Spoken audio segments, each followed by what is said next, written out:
گھر سے وضو کر کے مسجد کے لیے جانا چھوٹا عمل ہے، آسان ہے، چھوٹا نہیں ہے۔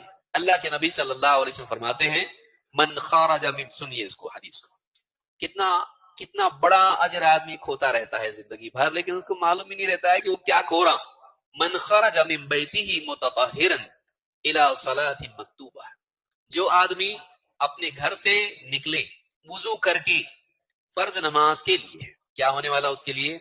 فَأَجْرُهُ كَأَجْرِ الْحَاجِّ الْمُحْرِمِ، اس کا اجر ایسا ہے جیسے احرام باندھ کے آدمی حج کو جاتا ہے۔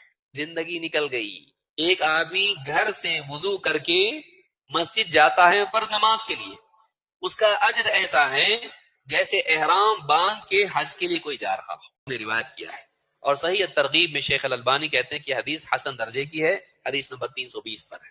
کتنا بڑا ثواب ہے، کتنا بڑا ثواب ہے، لیکن آدمی نہیں کر پاتا ہے۔ دوڑا دوڑا آیا، حدیث نمبر کسی طرح سے وضو کیا، ٹخنے بھی سوکھے ہوئے ہیں، آگے نماز میں کھڑا ہو گیا، پھانپتا رہا، سارے لوگوں کی خشوع کو خراب کیا۔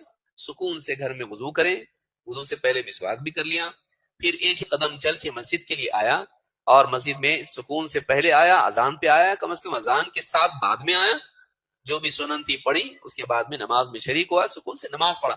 کتنا بڑا ثواب لے کے جا رہا ہوں، اس کا آنا ہی حاجی کی طرح ثواب ملتا ہے اس کو۔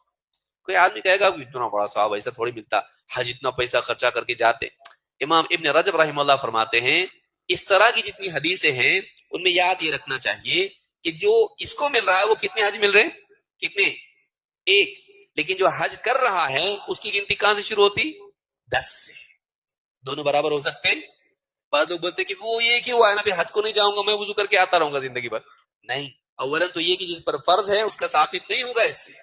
دوسرے یہ کہ فرض نہ بھی ہو اور حج کرے آدمی، اس کو 10 سے شروع ہوتا ہے، اس کو صرف 1 ملتا، اور 10 سے اس کو شروع ہوتا، ختم نہیں ہوتا 10 پہ۔ الحسنۃ بعشر امثالها الى 700 ضعف الى اضعاف كثيرة، نیکی 10 گنا سے لے کے 700 گنا، بلکہ اس کے کئی گنا زیادہ اللہ تعالیٰ اس کو عطا کرتا ہے۔ تو جب آدمی ایک نیکی عملاً کرتا ہے، حج ہو یا نماز ہو یا کوئی بھی نیکی ہو، تو اس کو 10 گنا سے 700 گنا تک یا پھر کئی گنا اور بھی بڑھا دیتا اللہ تعالیٰ۔ لیکن اس کو کتنا مل رہا؟ 1 مل رہا۔ تو یہ اور حاجی برابر ہے نہیں، وہ 10 گنا سے شروع ہو رہا ہے، یہ صرف 1 پر رکا ہوا ہے، لیکن اس کو مل رہا ہے۔ یہ کتنی بڑی خوش قسمتی ہے۔ کس چیز پہ مل رہا ہے؟